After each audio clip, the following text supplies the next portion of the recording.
Today's story is titled, There Was a Body in My Grandpa's Old House, by Friendly Painter 3275. The link to the story is in the description below. Please enjoy.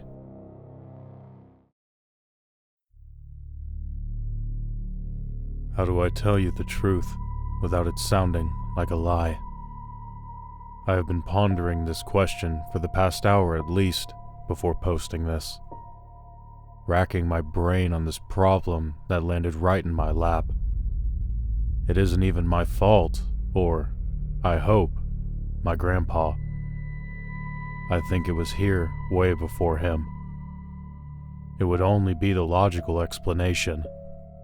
Let me start from the beginning. My grandpa had just recently passed a couple weeks ago. His will stated that everything gets pawned because no one would understand the value, which I don't blame him with how the family goes. He left all the busy work to me. Get it out of his house, find the pawn shop, etc.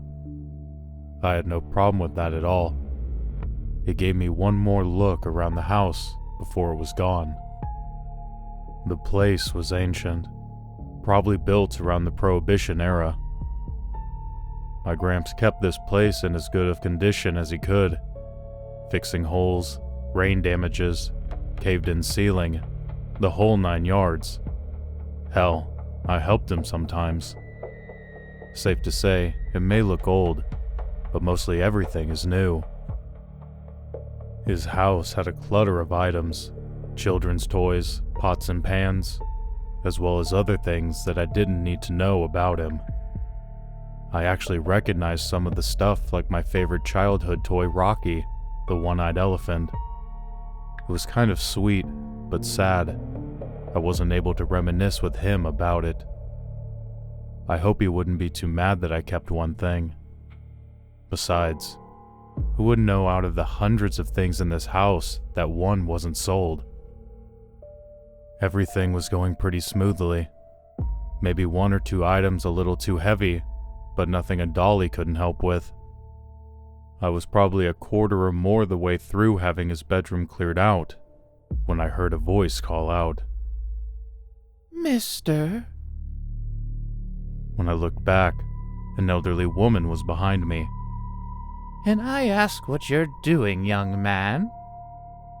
She said with a sternness that felt like an accusation. "I'm just taking all of his stuff out.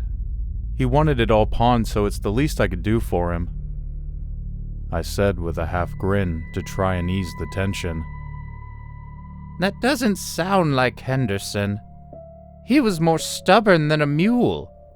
Begged him to sell half of the crap a while ago, including that dog," she said, waving her hand back to the house. I was more puzzled by the belief of a dog. Any time I was over, the only dog would be mine if I brought him.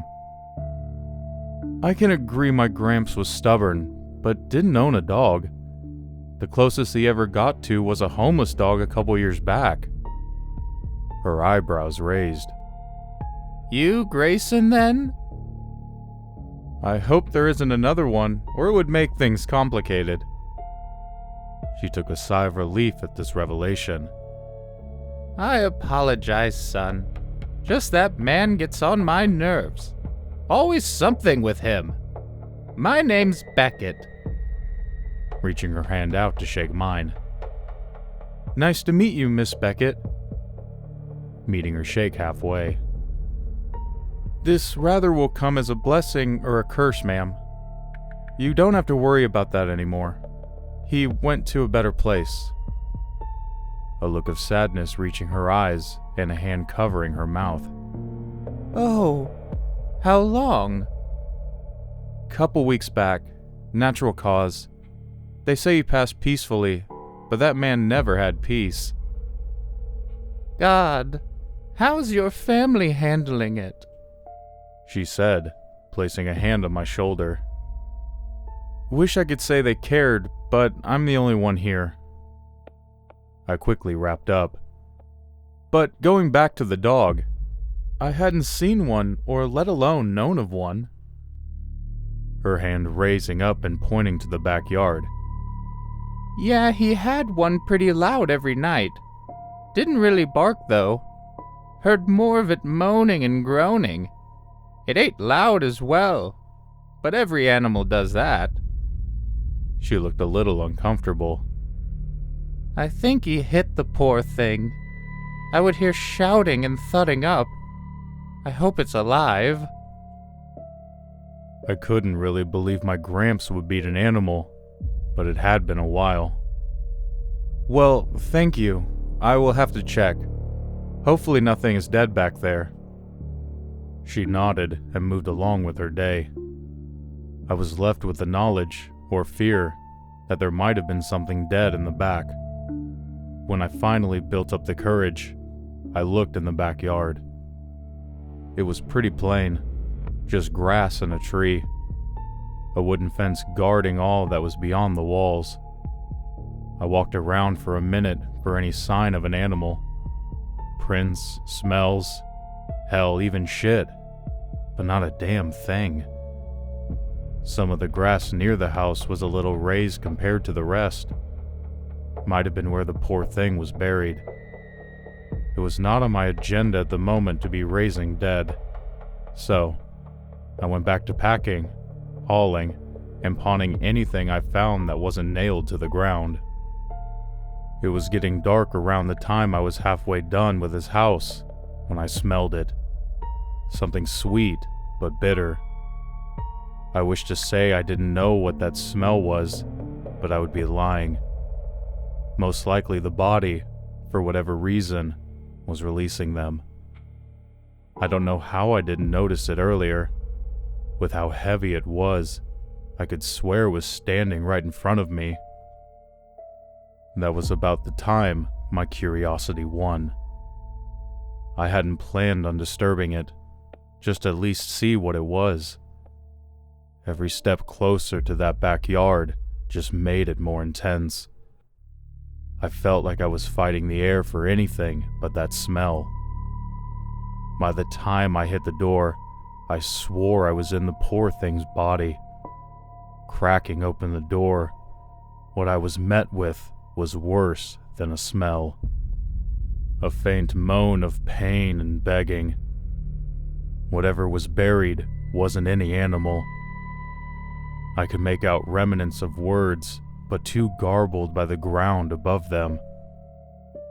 I had begun to rush looking for something to dig up whoever was beneath, finally landing on the shovel in the back of the U-Haul truck.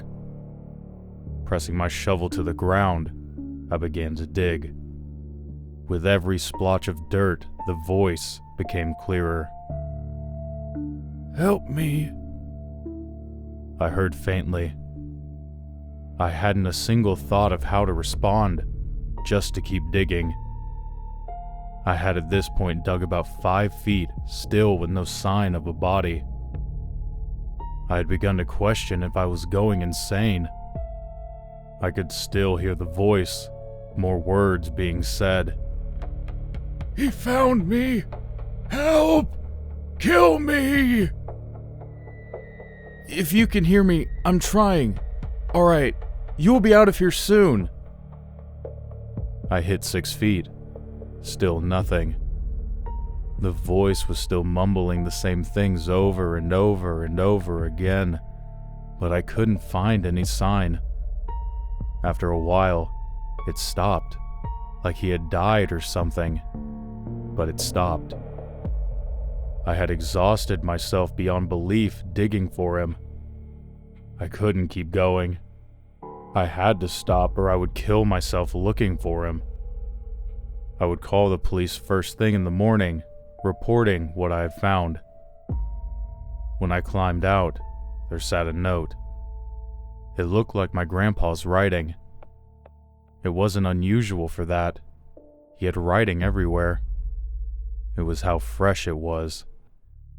The ink hadn't even dried, as if he wrote it as I was digging the hole. As well, it's not something you would want to read. Keep him quiet. Keep him fed. Keep him buried.